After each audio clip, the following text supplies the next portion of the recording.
everyone, and welcome to Police Off the Cuff, Real Crime Stories. I'm your host, retired NYPD Sergeant Bill Cannon, a 27-year veteran of the NYPD. A lot of new and very interesting happenings in the Idaho 4 case.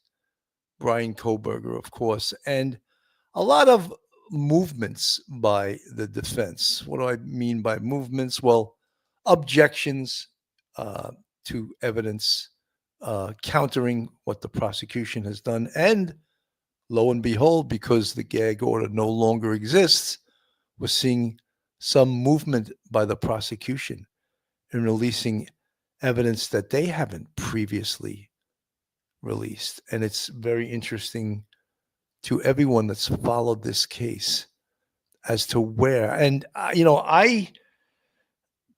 my background as a retired NYPD homicide sergeant, this case is as interesting as it gets. And we followed this from the very beginning, November 13th, 2022. And our big concern early on when this first occurred was, will the Moscow police in Idaho be up to investigating a case of this scope, of this breadth, of this complexity? And we were certainly concerned about it. And then, of course, we found out that they had assistance from the FBI. They had assistance from the Idaho State Police. They had assistance from any federal unit that they needed help from. So they did not work this by themselves, but yet they did an exemplary job. And if you recall, this happened November 13th, 2022. There wasn't an arrest until December 30th, 2022. And all the media, all the TV stations were, is this a cold case? Oh my God, it's 6 weeks. Oh, what are we going to do? And we were like, it's not a cold case. Not at all is this a cold case. It's a very complex case. And going 6 weeks and not making an arrest is not unusual at all. Take it easy, media, It was almost like, okay, give them the keys to the car. Let them drive the car. Let them investigate this case. So we're going to go over some real interesting things tonight. And we have some really excellent guests to help this along and to give their perspective on this. So folks, hold on to your hats. Hold on to your loved ones. Hold on to your cup of coffee, your glass of wine, your service dog if you need one. You're about to enter true crime from a police perspective. You're about to enter the off-the-cuff zone, the police off-the-cuff zone.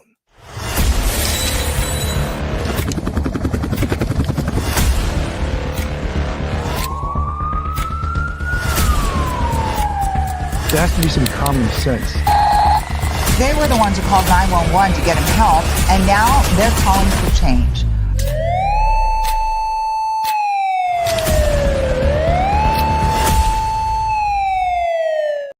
And now a word from our sponsor. BetOnline is the world's most trusted betting platform and your number one source for betting on all the madness.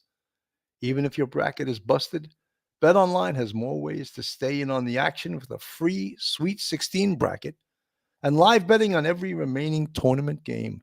With the largest selection of odds on everything from college basketball to Major League Baseball, National Hockey League, and MMA, BetOnline continues to be your number one sports betting source. From every Cinderella story to every hat trick, BetOnline has you covered with odds, stats, and more for every game, every play, and every win. BetOnline, the game starts here. Mando whole body deodorant. The thing that I like most about Mando body deodorant is that it lasts all day and it leaves me feeling clean and fresh. It doesn't quit even under the harshest heat and humidity. The fresh feeling keeps me dry and confident. No need to worry about unsightly sweat stains. Mando's starter pack is perfect for new customers. It comes with a solid stick deodorant, cream tube deodorant, 2 free products of your choice like mini body wash and deodorant wipes, and free shipping. As a special offer for listeners, new customers get $5 off a starter pack with our exclusive code. That equates to over 40% of your starter pack. Use code POLICE in caps. That's police at shopmando.com. Shopmando.com. please support our show and tell them we sent you. Smell fresher, stay drier, and boost your confidence from head to toe with Mando. Tonight, we have two outstanding folks from the criminal justice field. They're actually both academics, although one of them is not just an academic. He's also a former NYPD retired sergeant. So I want to welcome to the show retired NYPD sergeant, professor at Albertus Magnus College in Connecticut, and attorney. You might as well add that shingle to his list. Welcome to the show, Professor Mike Geary. Bill, good evening. Good to see you. Thank you for having me on. It's always a pleasure, Mike. And we also have all the way from the south, the southern tip of Florida, from Miami, from St. Thomas University, criminologist, Dr. Debbie Goodman. Welcome, Dr. Debbie. Good evening, Sergeant Bill, Professor Mike, the viewers. Always an honor and privilege to join you. Thank you. Dr. Debbie, the fans all love to see you in the show, and they say, maybe we can shut Bill and Mike up for a while and have Dr. Debbie give her perspective, you know? Thank So you. some of the new things that I wanted to touch upon here is that,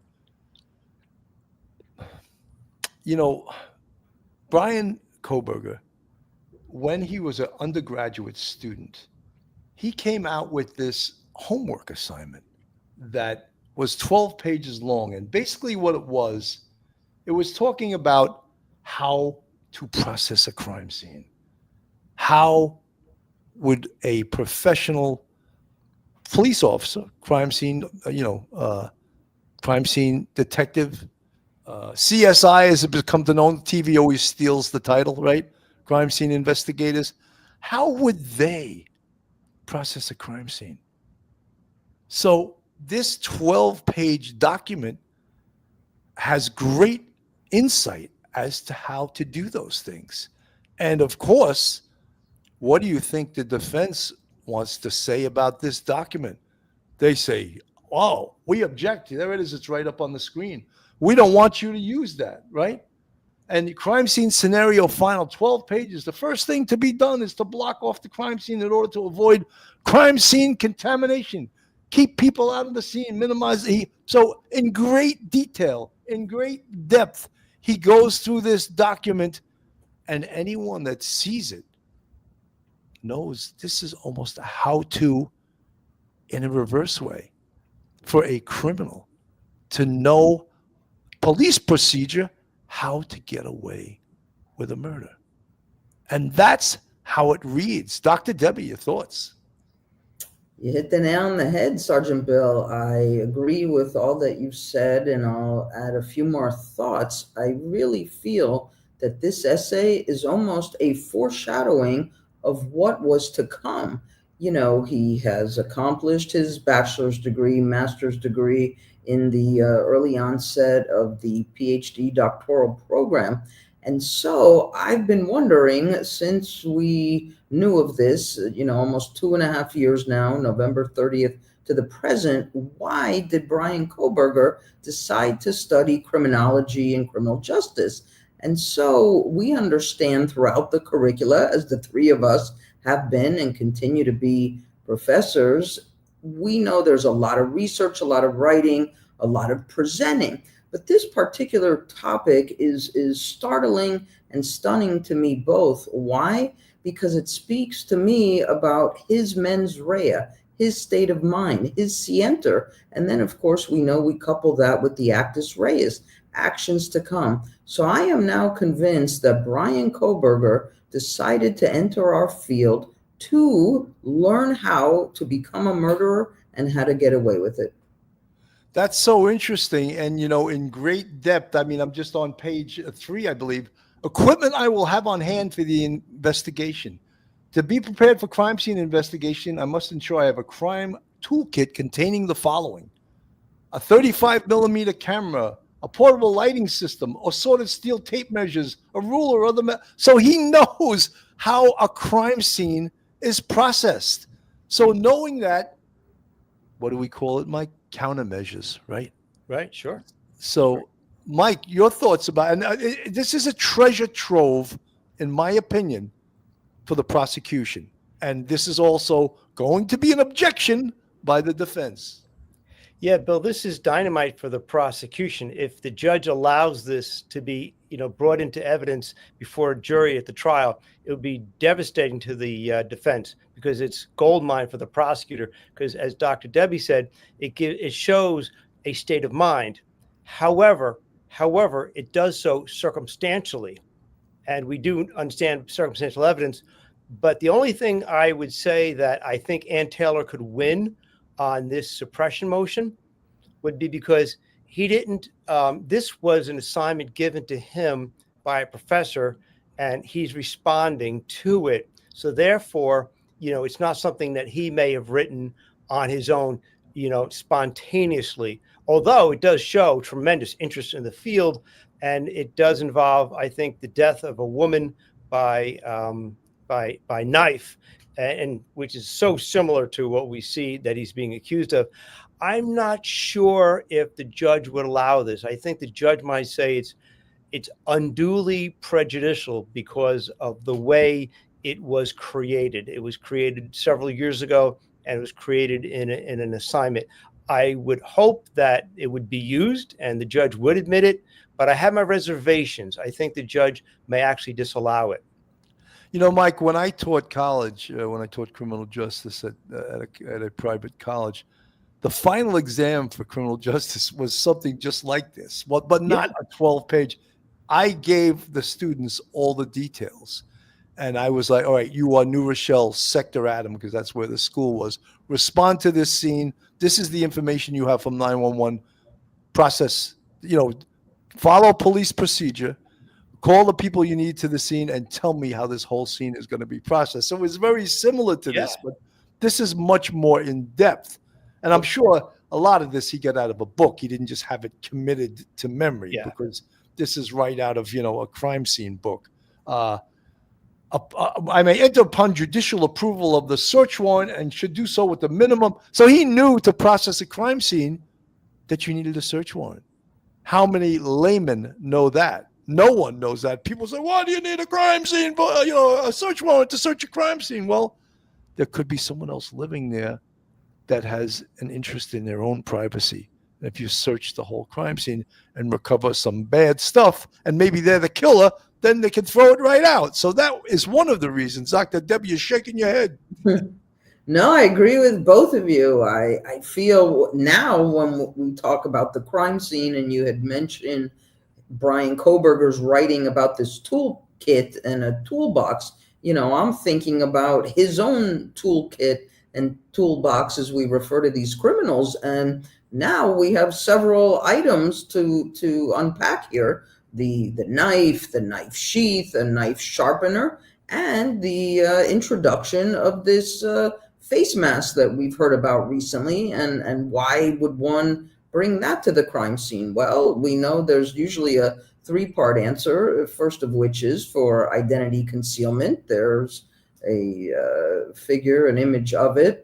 Number two, balaclava, Dr. Debbie. I know. I never knew that word either. Now I'm educated. I'm educated now. Right, balaclava, face mask, ski mask. But the number one reason is, we know, Sergeant Bill, to cover one's identity. The number two reason why a criminal would bring this along to a crime scene is to truly evoke the fear, the terror, the panic, the shock in those who would see it. And ultimately, number three, to gain and garner through one's own, again, grandiosity, narcissism would be what I refer to as CPA, the control, the power, authority that the criminal would have over the victims who would be seeing this, who would then be compliant with and acquiesce to one's demands. Wow. That's so, well, I think just so far the relevancy of all of this is really, and Mike, I agree with you. The judge may suppress this because it's too damaging to Kohberger, because we all want to know. And I, as a homicide sergeant, I went to hundreds and hundreds of homicides in New York City and Manhattan North. Probably was one of the most prestigious homicide units in the world, not just New York City, in the world. It was Manhattan North, So you want to know, all about the crime scene. And certain things that I learned from responding to crime scenes, you could get to work and someone would say, oh, we have a murder at such and such a location. All right, tell me about it. And they would tell you about it. And then I would always want to visit the crime scene because you physically feel it, you see it, and it helps you to understand it. Whereas if someone just tells you about it, and another thing I used to do, and it wasn't necessary for me to do, I would photograph it myself. This was pre-cell phone, so I used to carry one of those digital cameras around. And lots of times I would look at the pictures later on and see things that I never saw live. And I was like, wow, look at that. Look what's in the corner there. I missed that, And so you understand. And then, of course, professionally, when the crime scene part of it, when it's photographed by our crime scene unit, which, television stole and named it CSI, crime scene investigators, we used to call it the crime scene unit. And they would get to the scene and they would ask the detective, the assigned detective, what do you want done? What happened? Tell us what happened. Because they're not mind readers either. So the detective would tell the crime scene detectives, this is what I think happened. And they could start from there and read. Actually, I've seen so many good crime scene detectives that could, after they were in the crime scene, they could tell you what happened by reading blood spatter, by reading, the blood trail, the blood trace, and of course, signs of entry and exit. Was there a break-in, or did someone come in through an open window? All of those things are all part of the investigative steps you take. Professor Mike. Yeah, Bill, people don't realize that when the this 911 was called around noon on the 13th on November, and they started looking and everything, and they made the arrest about 6 weeks later. It was a very thorough investigation. There was no rush to judgment. We'll talk about the timeline of getting up to the suspicion of Kohberger, which actually happened rather quickly. People think he was framed. But believe me, they were already watching him for good reason. But so much goes into the crime scene investigation and the criminal investigation. That's the follow-up with all the detectives between the Moscow police, the state police, Idaho State Police, and the FBI. That was a complex, thorough, well-done investigation. No expense was spared in this investigation whatsoever. And the good thing is, now that we're getting close to the trial, and all the suppression motions are being made by Ann Taylor, the response necessary by the prosecution reveals for the first time some of the depth of the investigation that was done and all of the information that we have, that they have against Kohberger. So it's fascinating right now to actually hear for the first time and see for the first time all the work that was done. Mike, one of the things, and it's really to go in depth and go backwards in this case, you really need all of the notes in front of you. But I could fill in some of the things. And we know that this quadruple murder occurred on November 13th, 2022, right? Mm-hmm. Now, when, of course, the crime scene was processed, we understand there were 4 students. The names were released, and there was 2 surviving students, Dylan Mortensen and Bethany Funk. And that blew us all away, is that why weren't they killed? What did they see? What do they know? And that is why a lot of people that have followed this case think that something fugazi happened. Fugazi is a New York word for something untoward, something fugazi happened, something, multiple Mexican cartels killed these people, which is ridiculous. But that's what we're hearing. This was a drug house. It was a party house. It was this and this was that. But you have to also use common sense and follow the evidence. So one of the first things that came out, and remember, they slapped that gag order out there pretty damn quickly, was they were looking for a white Hyundai, I guess it's called, Elantra. And at first they said, oh, it's just they give you a vehicle of interest. Has nothing to do with anything. Right away I knew that's the perp's car, or the alleged perp's car, right? So now everyone's looking for a white Hyundai Elantra. It has something to do with these 4 murders, right? And and cutting to the chase, the fast forward on 11/29, right, 2022, which is it happened. So 16 days after the murder, someone, a security guard at Washington State University, finds a white Hyundai Elantra, like the one they were looking for, registered to one. You guys going to help me here? Who was it Ryan. registered to? Ryan. Bryan Kohberger. That's it. See, you were like students. See how I fed you? You put the bait out there. We got it. I put the bait in you. I was a Dr. Debbie. You answer this question. You got it wrong. I'm going to take. You're going to get an A-. So it was registered to Bryan Kohberger. So that was the first time we ever heard the name Bryan Kohberger. And what did the police do after that? Did they sit on their hands and stop? No. Now they start checking this car. They start looking into who is Bryan Kohberger. Victimology, in this case, a perpology, potential perp. Let's study his background. I don't know at what point they applied for a search warrant for his cell phone. That is part of what they would have done. They don't have probable cause against him yet, right? So I don't know exactly, but they recover a K-bar knife sheath. And at some point, that K-bar knife sheath, the DNA is compared to DNA that they recovered from the garbage at Bryan Kohberger's home in Pennsylvania, his parents' home.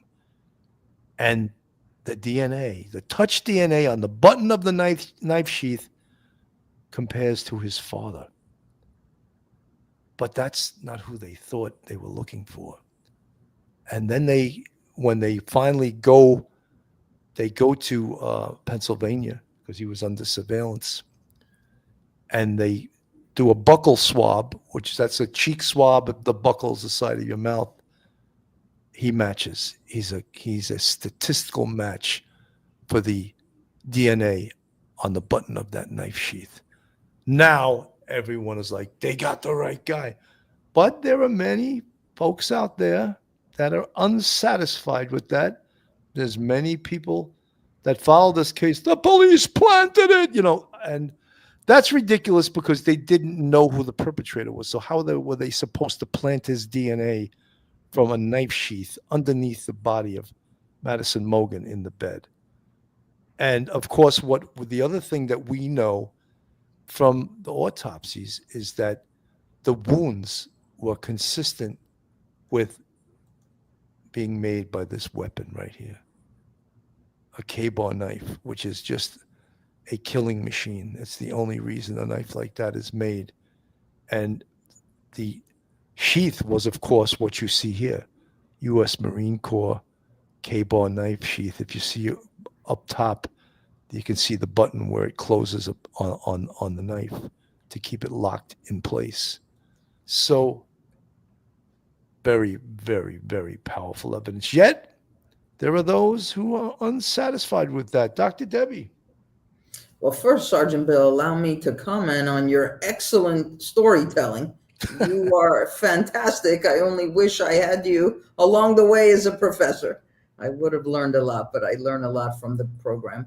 Well, 100% in agreement. As soon as I heard that detail, 1-inch knife sheath, suspect's DNA. Remember the numerics, numbers we did not learn in high school or college, but the likelihood of it not being Bryan Kohberger is 1 in 1 octillion.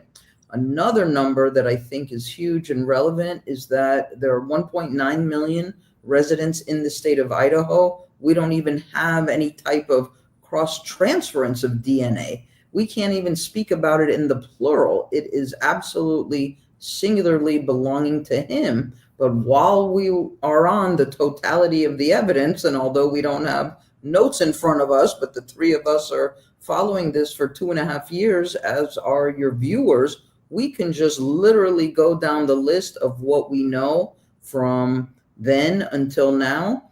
1-inch knife sheath with the suspect's DNA. the white Elantra on the video footage. We have phone pings, at least 12, from the suspect's home at or near the home on King Road, the crime scene. Now we have verification of a purchase of a knife, a purchase of a knife sheath, and a purchase of a knife sharpener.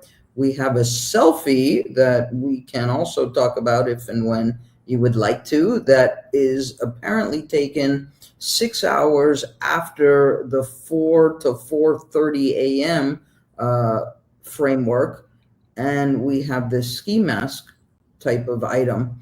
But on the selfie, you know, I had commented recently on one of the TV platforms, and I was asked, what do I think is the relevance of that as a criminologist? I think it is very relevant. Why? Because if we just go back to some of the high-profile killers who would have come before Bryan Kohberger, and that would include Jeffrey Dahmer, Ted Bundy, BTK, Dennis Rader, what did they do? They, each of whom, took photos of their victims at the crime scene.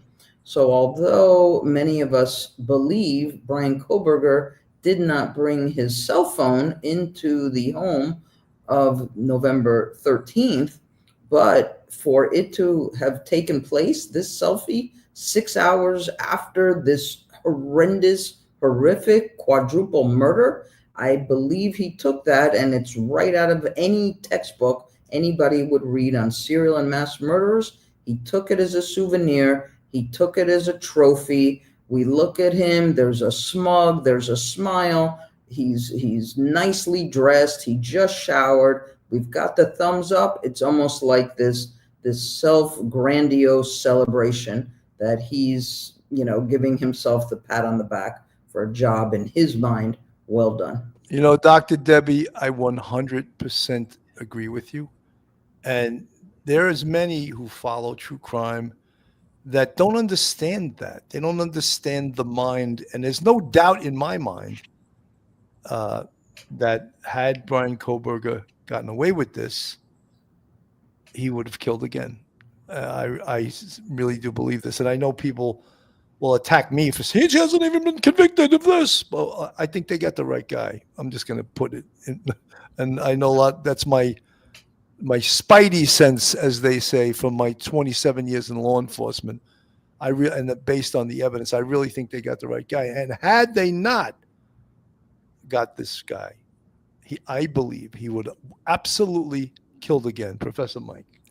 Yeah, Bill, Sherry Murray had commented in the chat about how could somebody be so smart and so stupid at the same time, in the way that this all unraveled for him and the law enforcement caught him. He used his own car. Now in Pennsylvania, I think you only have like one plate on the car, but in that Hyundai Elantra, they could see on the video that there's only one plate, and both Washington and Idaho require two plates. So the FBI realized it was like a 2011 to 2016 Hyundai with an out-of-state plate. It wasn't Idaho, and it wasn't Washington. So they knew it was somebody totally outside the area, and they're looking around for the car, and they then come up with who's one of the registered owners. Well, one of the registered owners happens to be Bryan Kohberger. So he used his own car. He had his cell phone with him that night. He turns it off, and they got him on video, and they got his car leaving Washington University at a certain particular time on a security camera. The phone goes off at a particular time that pretty much matches. The cell phone goes back on about 5:30 in the morning, and they also have him on the video for Washington State entering the campus. So it's like a 3-hour time frame, matches perfectly. So he did all that stuff. So he's smart. He could be really bright in terms of his intellect, but in terms of streetwise, street thug, criminal common sense, he has none. It's not life experience that he's using to try to escape. It's book knowledge. And so therefore, I said this before, that you could take the smartest person in the world. I'm going to say that's Albert Einstein. If Albert Einstein ever wanted to kill Mrs. Einstein, he'd get caught, because his specialty is physics. It's not murder. It's not violent street crime. So therefore, all of the things that is, for smart as he is, and all the things that he tried to, that may have been smart and that he may have learned about crime scene analysis in DeSales, it didn't matter in the end because he made a couple of fatal flaws and that got him caught. And so congratulations to the police. Mike, you hit it right on the head, because I used to watch as really intelligent people, medical doctors or attorneys, they were in the hot seat and they thought they could outsmart the detective. It's like playing, UCLA on their home court. You're not going to beat them, and maybe I dated myself by saying UCLA, they're not the team anymore, but you're not going to beat them. And he is smart, but detectives do this for a living, and they know the questions to ask, and they know how to trip you up. Emily Parkinson, thank you for the $5 super sticker. If he was framed, the person would have had to have his car to drive multiple times around the house, had his phone to turn off, etc. Emily, you're preaching to the choir. Thank you so much. You're exactly right. In fact, I have the arrest affidavit in front of me right now. And to me, this is so powerful. Besides the fact that his phone ping showed that he had been at 1122 King Road 12 times prior to these murders. What we call that in police work is reconnaissance. He was going to kill someone in that house. So he didn't want to go in cold. He wanted to see a little bit. He wanted to recon the area. Where's the entrances? Where can I park? If I got to get out of here real fast, what's the best route? He didn't want to do it just cold. So yes, he goes there 12 times. Or you tell me he was stargazing 12 times around 1122 King Road? No, that's absurd. That is absurd. The other thing that is amazing, a review of camera footage. This is right from the arrest affidavit, page 7. A review of camera footage indicated that a white sedan, hereafter suspect vehicle 1, was observed traveling westbound in the 700 block of Indian Hills Drive in Moscow. Approximately 3:26 a.m. and westbound on Steiner Avenue at Idaho State Highway 95 in Moscow at approximately 3:28 a.m. On this video, it appeared suspect vehicle 1 was not displaying a front license plate, which is gold. A review of footage from multiple videos obtained from King Road neighborhood showed multiple sightings of suspect vehicle 1 starting at 3:29 and ending at 4:20 a.m. These sightings show suspect vehicle 1 makes an initial 3 passes by the 1122 King Road residence and then leave via Walenta Drive. Based off of my experience as a patrol officer, this is from the detective or the officer writing this, this is a residential neighborhood with a very limited number of vehicles that travel in the area during the early morning hours. Of course, it's the perp's vehicle.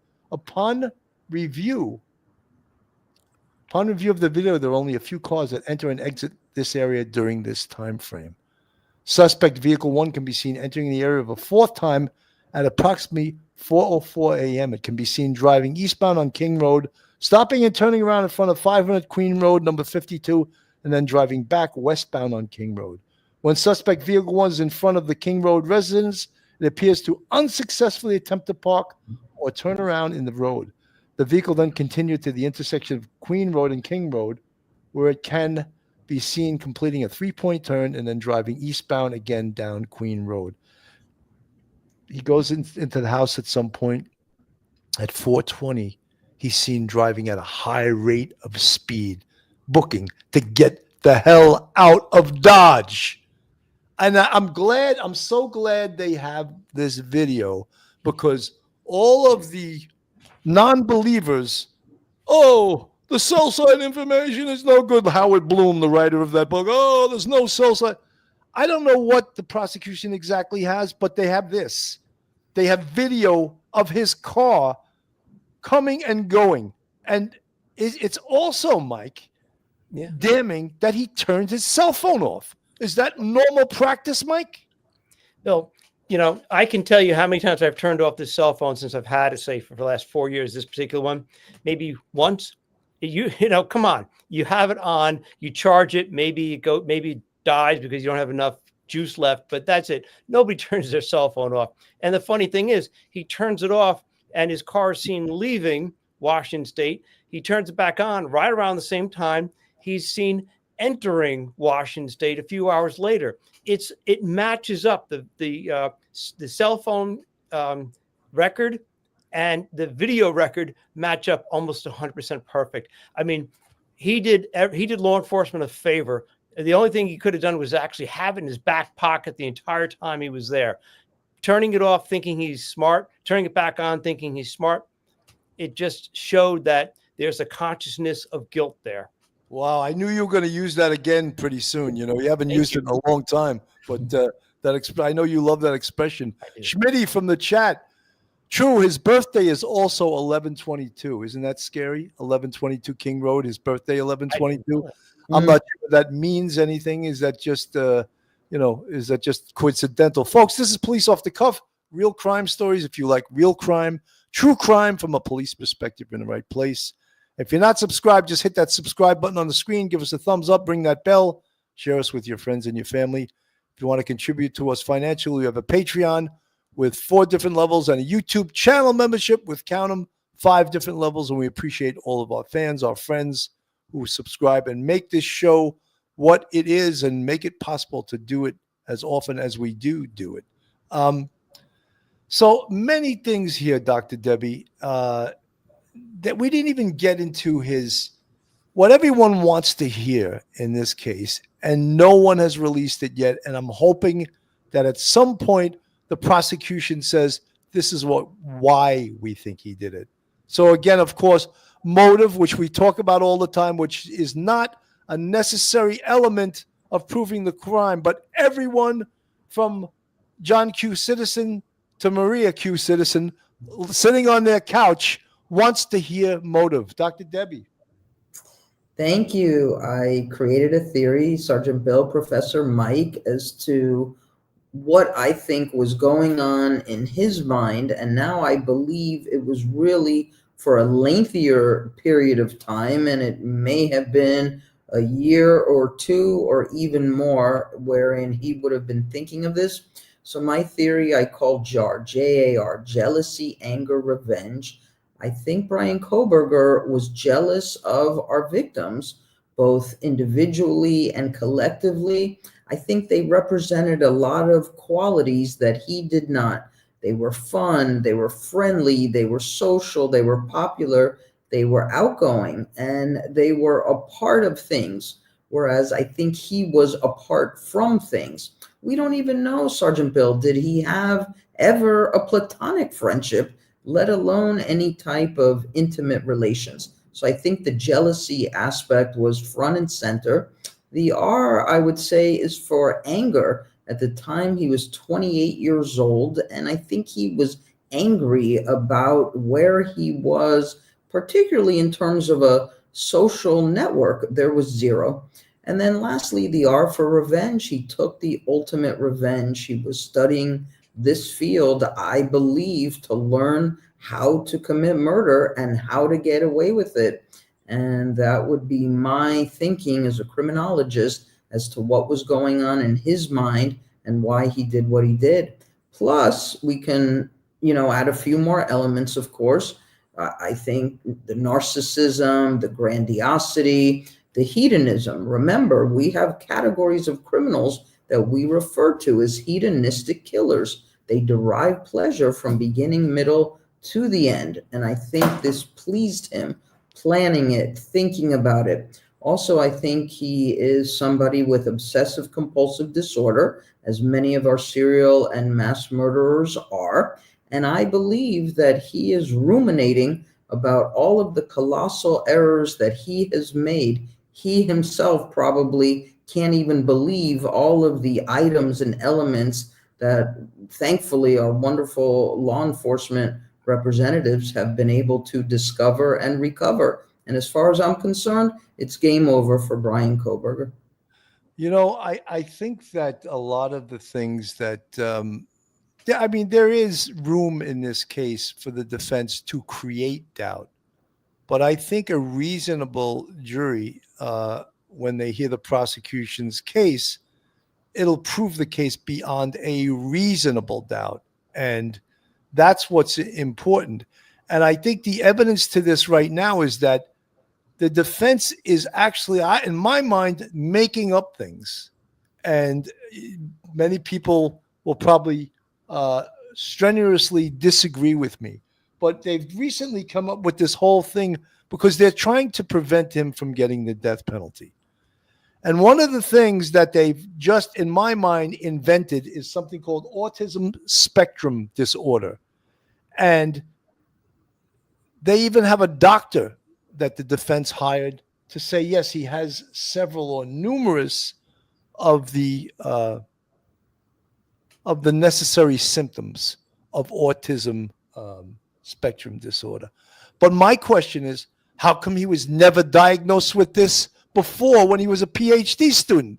Why did it take him to do this horrific act or allegedly commit this, horrific quadruple murder to be diagnosed with this? Mike, your thoughts?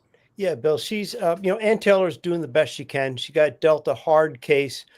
She's zealously advocating for her client, Bryan Kohberger. I think she's at the point where she knows that he's going to be convicted. I think she's trying to just demonstrate through these public documents to show that, he's got some issues he's dealing with. The problem is the real relevancy of this. So what if he's autistic or he suffers from something else? How many other people are there in America who may have a diagnosable mental illness and they get on with their lives? Bryan Kohberger isn't running around naked, howling at the moon, when there's a full moon. No, he's a PhD student. He's got a car. He traveled across the country. He's got a bachelor's degree, a master's degree. He's in the process of getting a PhD. He wears, when it's raining, he has an umbrella. When it's cold out, he has gloves on his hands. He's a normal human being. Therefore, even if he has these symptoms, what is the relevance? They don't make you commit murder. How many other people have these issues and they don't commit murder? The doctor could say all that he wants, but he cannot demonstrate that Bryan Kohberger has a propensity for murder or the affliction caused him, was the impetus to kill. Not at all. The defense hired a doctor named Dr. Rachel Orr, and she conducted an evaluation of Kohberger. And she says that he continues to exhibit all the core diagnostic features of autism spectrum disorder with significant impact on his daily life. Social deficits, including a diminished ability to understand the reactions of others, are perhaps the most widely recognized characteristics of ASD. People with ASD often have difficulty identifying the emotional or mental states, for example, fear and anxiety of others, and how to respond appropriately. Defendants with autism spectrum disorder in criminal court.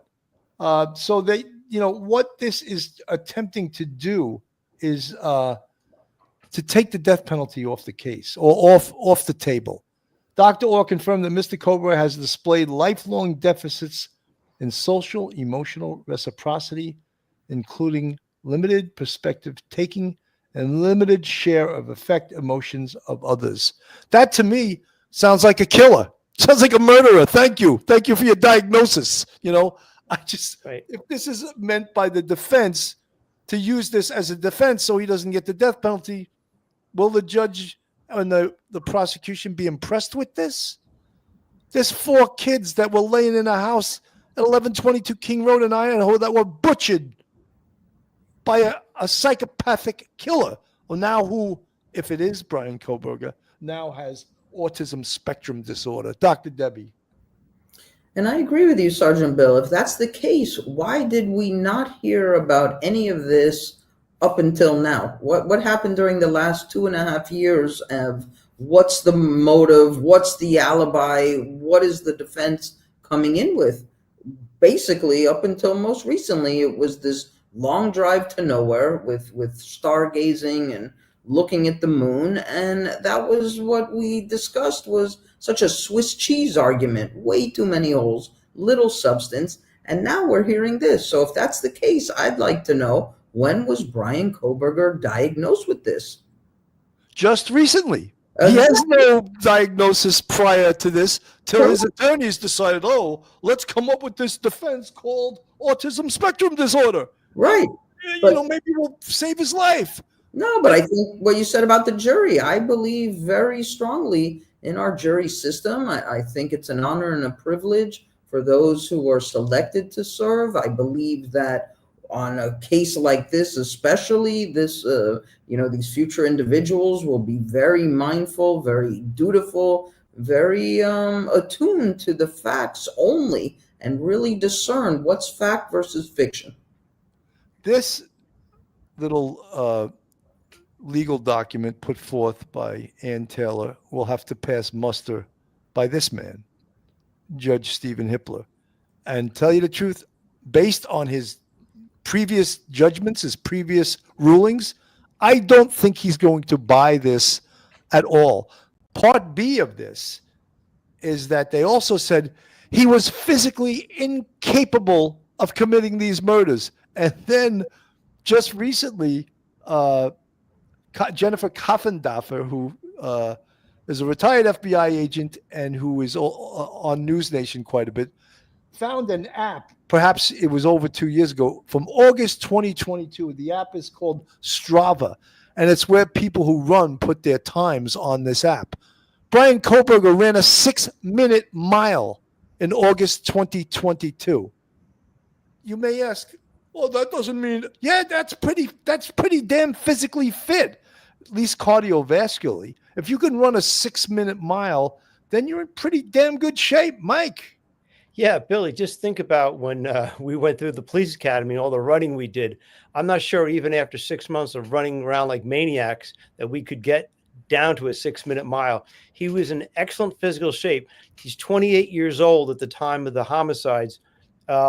It's known that he's not a smoker. You could tell he's not eating like, potato chips and bonbons every night for dinner. So therefore, he's in great shape and he's physically coordinated. And it's kind of, as you say, they're grasping at straws. She's trying to save his life. She wants to show to prospective jurors that, yeah, maybe he did this, but, have some mercy on him. He's suffered throughout his whole life because of these deficits he's had. They've never been corrected. This is nature. Maybe you can't correct it. Maybe there's no medicine for him. He'll never get better. He's dealt with this his whole life. Have mercy on him. I understand where she's coming from. I don't think it's going to do any good because people are looking at him going, a 28-year-old man that can run a 6-minute mile? Oh, come on. Come on. He's in great shape.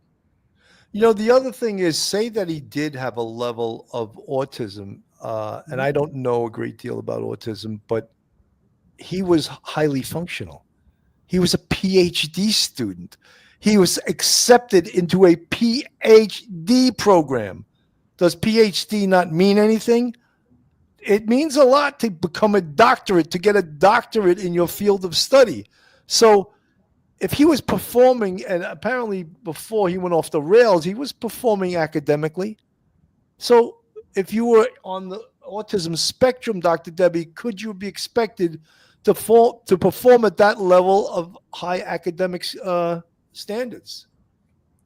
Right. I've been a professor, as you know, Sergeant Bill, for 30 years, and I have had thousands of students throughout my pleasure and privilege of working with them, mentoring them, some of whom have had autism, some have had attention deficit, hyperactivity, and quite frankly, I, as the professor, would not have known unless unto themselves they want to share that with me.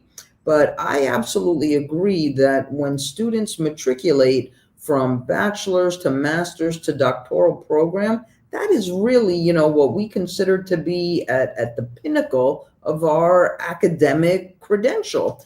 And it's very rigorous, as both of you know, as professors. And so it's a building block of curricula, of knowledge, of intellect, of not only digesting the knowledge, but then being able to apply it through the writing, through the research, through the presentation. So I think because of his intellect, what I find very interesting now about the totality of where we are 2.5 years in, that I really think his intellect and his knowledge is what he prides himself on the most, And yet, this is going to be his demise. Why? Because he simply was just not as smart as he thought he was, not as smart as he wanted to be. Absolutely. Early on in this investigation, too, many people before he was arrested, or maybe right after he was arrested, they came up with the theory that he was incel. And that was the first time, believe it or not, I had ever heard that term. I never heard that term in Manhattan North Homicide Squad. And what it stood for was involuntarily celibate, which could make a young man of 28 years old pretty damn frustrated, and perhaps even give us a motive to the why of these horrific murders. That he perhaps, and I don't want to invent a motive, but it was suggested early on in this investigation. And could that have frustrated him to the point of committing these murders, Professor Mike? Yeah, Bill, we've opined about that because, being a 28-year-old man, physically healthy, physically active, and he cannot, for some reason, because of whatever issues he's got, he creeps girls out. He doesn't know how to talk to them. He can't read the room. He doesn't maybe read someone's emotions, body language. He's deaf to all that. And so therefore, it could be that, and the thought was that maybe he ran across, Zaina or Maddie, early on in the beginning of the semester and was rejected. Maybe, I think, at the restaurant. There was a restaurant where they supposedly worked, and the thought was that he may have stopped by there at that restaurant for vegetarians, and he was rejected. It's possible. Or maybe he was trying to contact them through social media and they rejected him. It could be that there was somewhere along the line a straw that broke the camel's back. Could be. We're not sure. We want to have the why. The jury wants the why. The prosecutor really wants the why to explain the context, the reason why someone would do something so bizarrely heinous without any real clear reason for doing so. So it probably is something to do with a whole lot of issues that he's got and his anger. And I'm thinking maybe he wasn't rejected by any of those girls. Maybe he was rejected by some other girl, but he decided to kill a woman. He didn't go after a guy. He went after a woman. He didn't go after an elderly woman in Washington near where he was living for a couple of months. He drove into another state to attack a young woman. So I think that may be what it is. I think you're right. I want to play this from ABC News. 911 location of your emergency. Something is happening. It was a crime so brutal that every new detail brings fresh shock. Something happened in our house. We don't know what. From the frantic 911 calls. One of the roommates has passed out, and she was drunk last night, and she's not waking up. Okay. Oh, and they saw some man in their house last night. To this selfie. Released in court records, prosecutors say the suspect took it just hours after allegedly stabbing 4 students to death. Now in a trove of new court documents about Bryan Kohberger, the criminology PhD student accused in the quadruple murders of 4 University of Idaho students at their now demolished off-campus home. It's been 2.5 years since the horrific murders in Idaho. And since then, we've seen silence that has led to drips of information captivating us all as we await the trial. Those court filings include this 12-page paper Kohberger allegedly wrote in 2020 at DeSales University, where he was earning his master's in criminal justice. Kohberger allegedly describing how he'd investigate a deadly crime scene, reminding himself to avoid contaminating the scene with latent fingerprints. And of the hypothetical female victim, the paper asks, are there multiple stab wounds? And theorizes, is there any sign of forced entry to the home? If there's not, it may be suggested that the woman knew her killer. Prosecutors want to use Bryan Kohberger's own homework, and they're saying that the information as to how to make sure you don't have DNA behind or fingerprints could be a roadmap to the murders in this case. Authorities say the students were killed with a K-bar knife like this one seen in an image from Amazon, and they say Kohberger purchased one like it from the site 8 months prior to the murders.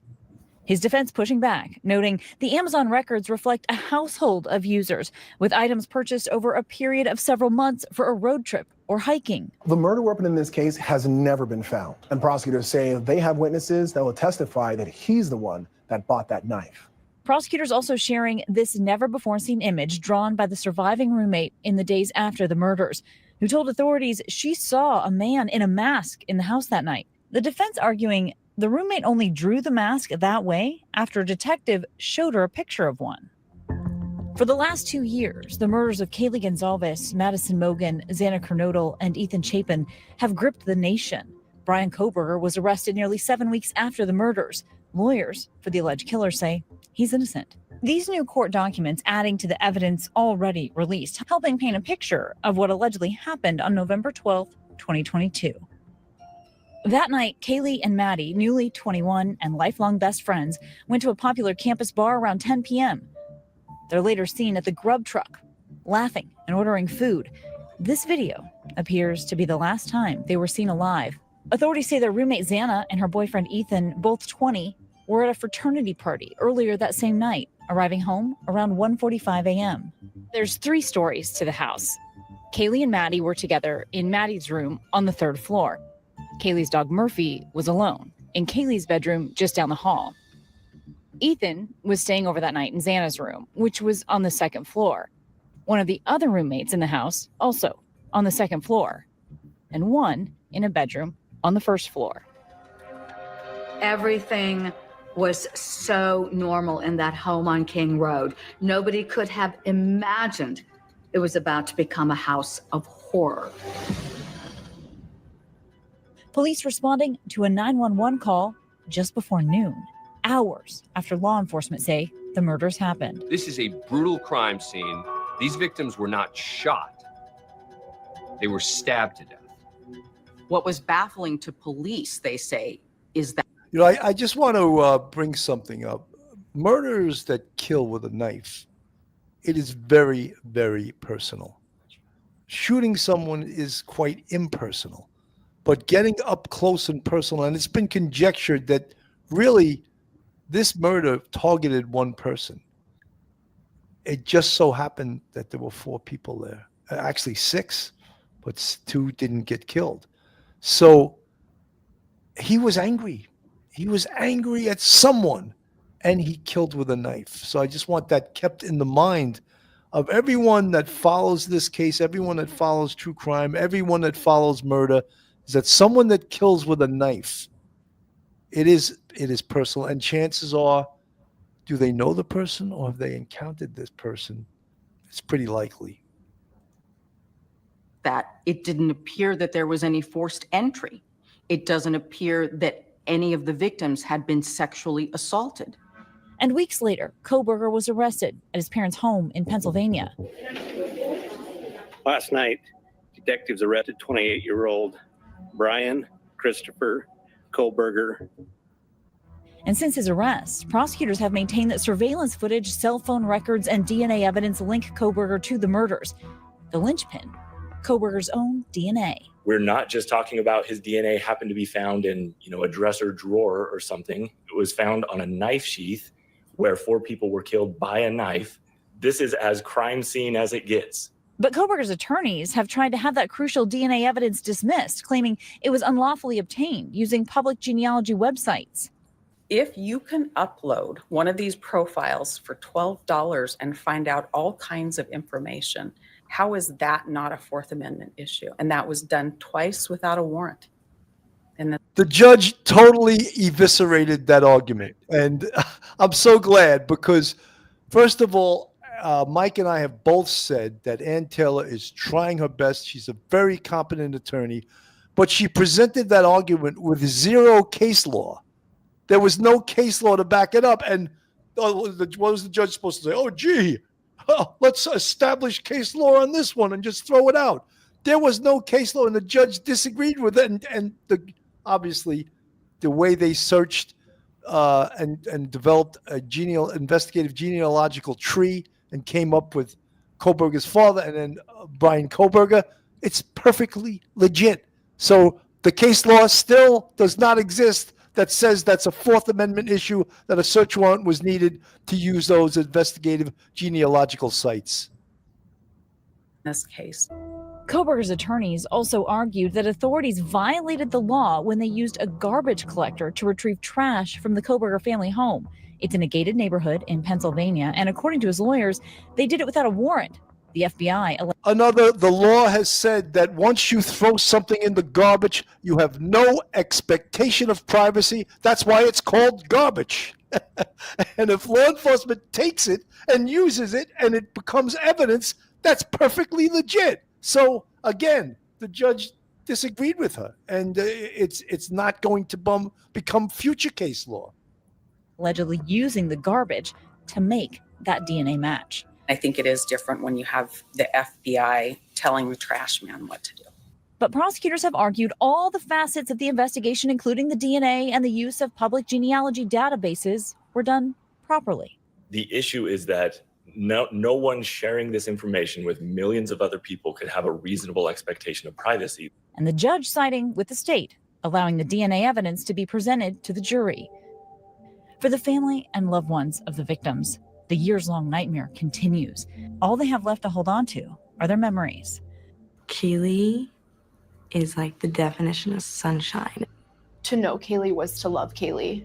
If I had one or two words to describe Maddie Mae, it would be just an angel. She just made me proud. Kohberger's jury trial is slated to begin in August. The two surviving roommates are expected to testify, and if convicted, he could face the death penalty. So a lot in there, a lot to sift through. But I was worried that, Judge John Judge, who was the presiding judge in Moscow, Idaho, I believe if he would have kept this case, we would have seen some different rulings than we've seen from Judge Stephen Hippler, who is a no-nonsense, no bullshit judge and knows the law. It just seemed that Judge John Judge bent over backwards to appease the defense. And really, look, he couldn't have got rid of this case quicker when they put in for a change of venue. He was like, yeah, let's get it out of here. Then I'll retire. I don't have to deal with this case. Mike, your thoughts? Yeah, I think John Judge was very, issued some decisions that are very favorable to Ann Taylor and the defense. But I think he was doing it maybe due to a little bit of less experience than maybe Judge Hippler in Boise. However, he was also trying to avert if there was a conviction, any appealable issues. If you give the defense you grant a number of their motions up front, it'll save you from, if there's a conviction, from giving them an appealable issue later on. So you take away that argument later. So he was trying to balance the best he could, but I'm thinking you're right. He was really happy to get this case shipped off to Boise, and Judge Hippler, it lands in his lap. He's very competent. And at this point, I think he's being very strict. A lot of other decisions have already been made by Judge John Judge. Now, Hippler really it's going to be all about the evidence. It's not going to be about venue and, jury selection or anything like that. It's going to be about just the evidence. So I think Hippler is an excellent judge. Now we want to get to the fact that what was relatively new information, at least this week, is that the prosecution put out that they have the Amazon information that Bryan Kohberger bought this K-bar knife and this sheath from Amazon, and they have the documentation that he did that. How powerful is that, Dr. Debbie? Very powerful. Once again, this is a puzzle, and all of these pieces, Sergeant Bill, are coming together to tell the story.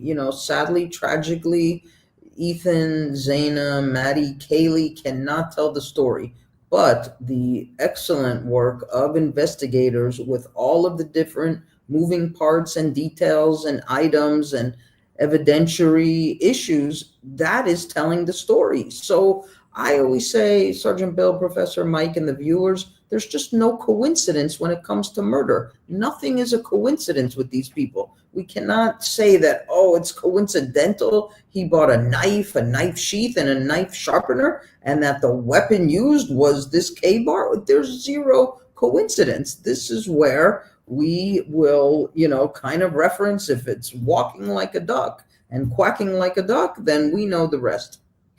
It's a duck.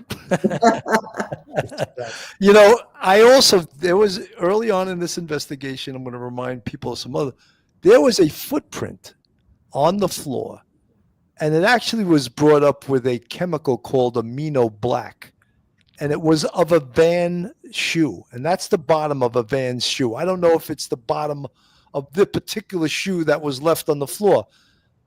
They have that. So I don't know if they matched that up with the search warrants they did of Bryan Kohberger's apartment in Washington State, or did he have it in his home in Pennsylvania that he brought home with him? But this is a Van shoe. And then we have what's called individual characteristics. And Mike, tell me the other one. I always forget the other one. Class characteristics, right. Individual characteristics, the way you wear down your shoes, the marks you put on your shoes, are almost like a fingerprint. That's how identifiable they are. So if they have this shoe and they have that imprint from the floor that no doubt they memorialized either with a photograph or some other means, that is very damning evidence also. Dr. Debbie, your thoughts? Again, everything at this point, I believe, is important, and nothing here is innocuous. And even to Bryan Kohberger, if this knife meant nothing, where is it? If this balaclava meant nothing, where is it? Why are these things missing? People don't buy things and they go missing unless they're used in a crime and they want to discard them. Everything's important, I believe. 100%. And this is the balaclava that Dr. Debbie is referring to.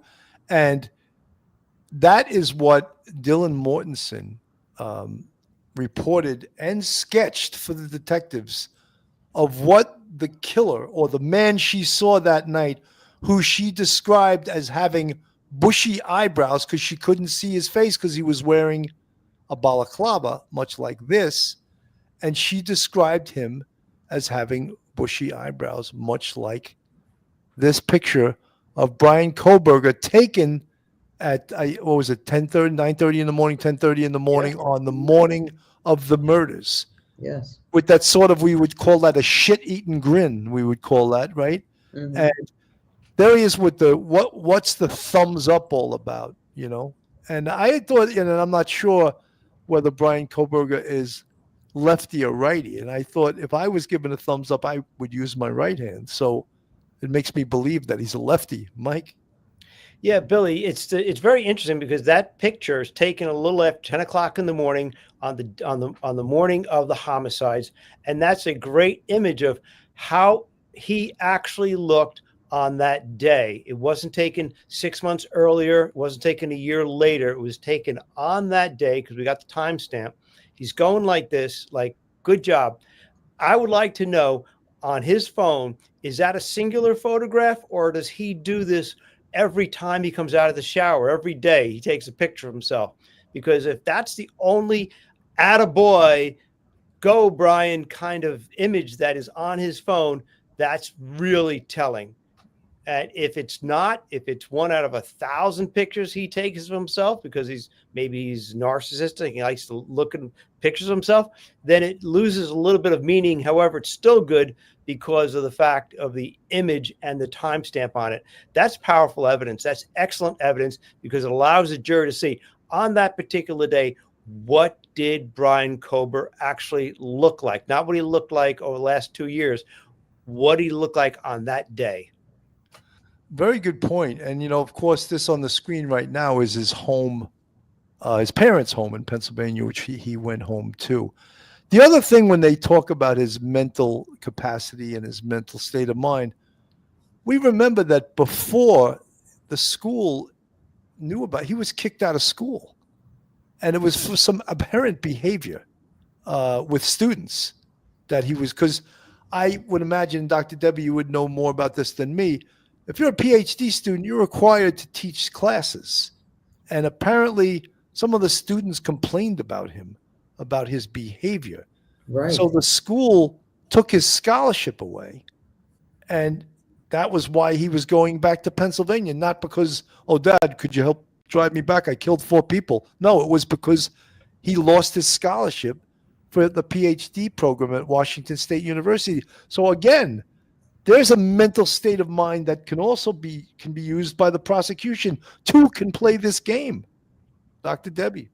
Absolutely. So even the role, Sergeant Bill, of TA, teaching assistant, that too is a selected position. Students apply for that. Just because one is a doctoral candidate doesn't mean that's an automatic. Usually that role goes to a student who would like to be a professor, and there's a committee review on one's academic abilities, one's ability to be in charge of a classroom, and of course to disseminate knowledge. And we also have a position called the graduate assistant. And sometimes these graduate assistants are really excellent. That's the whole idea, in the research and review, and they assist professors who are working on, articles and grants and books. So my point is, it's not like the student just says, oh, I'd like to be the TA or the GA. They're selected for this. But you're 100% right. Words that the students use to describe him and quite frankly complain about him is that they felt he was odd, he was strange, they felt uncomfortable about him. And that's important feedback, because we can't have somebody standing up in a classroom who exudes that type of demeanor and decorum. Absolutely. Danny Astoria. Bill, that's not true. He wasn't kicked out of the school program. He was fired as a TA, which was commensurate with him losing his scholarship, because that was how he paid to go to school, was his job as a TA. So maybe I didn't put the horse before the cart. I put the cart before the horse, but it was all connected. And he lost his TA job, so he couldn't pay for being a PhD student, which is not cheap. Anywhere, it's not cheap. So all of these factors that we're putting together, his mental capacity, his physical capacity, the fact that the defense is trying to use autism spectrum disorder and some other afflictions, but they're interested in saving his life. I don't know if I was one of the parents of Madison Mogan, Kaylee Gonzalez, Ethan Chapin, and Zana Knodel, if I would give a shit what his mental state was. My child has been murdered, butchered by a man with a knife. And whether he was on the autism spectrum or whatever spectrum he was on, I don't care. I want him to pay for this. Mike? Yeah, Bill, he does fit the, death penalty category because he killed more than one person. He killed 4, and also his actions were of torturous nature, stabbing someone to death repeatedly. So he also a third is demonstrating a total inhumane disregard for human life. So and also the predicate felony. So therefore, he hits a lot of the requirements for the death penalty. So we got to now look at it. He fits it? It's appropriate to charge him. It'll be up to the jury. If they determine that he's guilty of the crime, they'll go back to the second part, and that will be the penalty phase, and that has to be unanimous also. Just like the guilty verdict has to be unanimous, the decision to what is appropriate punishment has to be unanimous. If one juror gets hung up and decides that he should not be given death penalty, then he will automatically be given a life sentence. Either way, his life is going to end at some point behind bars, which is a good thing for everyone in this country. 100%. Kami, thank you for the $1 super sticker. I'm seeing a lot of new folks in the chat, and all I ask you is that you hit the subscribe button, give us a thumbs up, share us with your friends and your family, hit that like button. It really helps us. You hit that algorithm, shows people like us. We like people to like us, especially Dr. Debbie told me that before she came on, because I want people to like me. I'm just kidding. But you know something, look, all of us here that are in this panel tonight, Dr. Debbie obviously is a professor. And she's been a professor for 30 years. Professor Mike is a professor.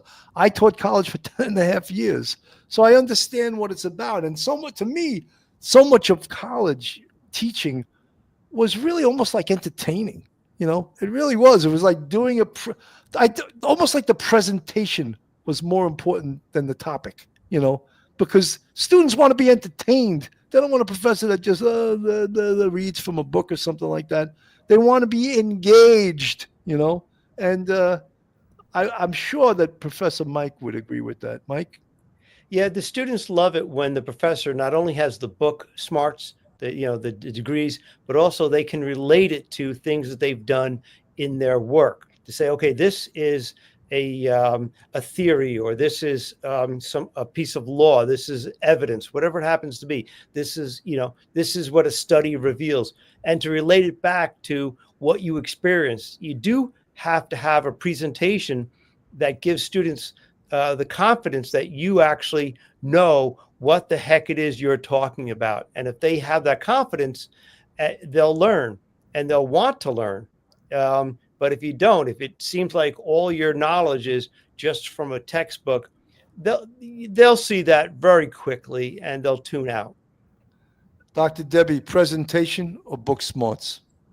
Well, both, but you are right, Sergeant Bill. We have to keep the attention of the audience and think about all of the potential distractions that are on social media, their phones. This is the TikTok generation, and I don't say that respectfully, but for the most part, the 18 to 24-year-olds like very quick data and a lot of it. And so they can scroll through, 100 plus things a day. So I think the professor has to be knowledgeable, but I'm also a big believer. I always like to say the CPR, right, from NYPD, courteous, professional, respectful to the students. But no doubt we have to be subject matter experts in the domain. Otherwise, why should they listen to us?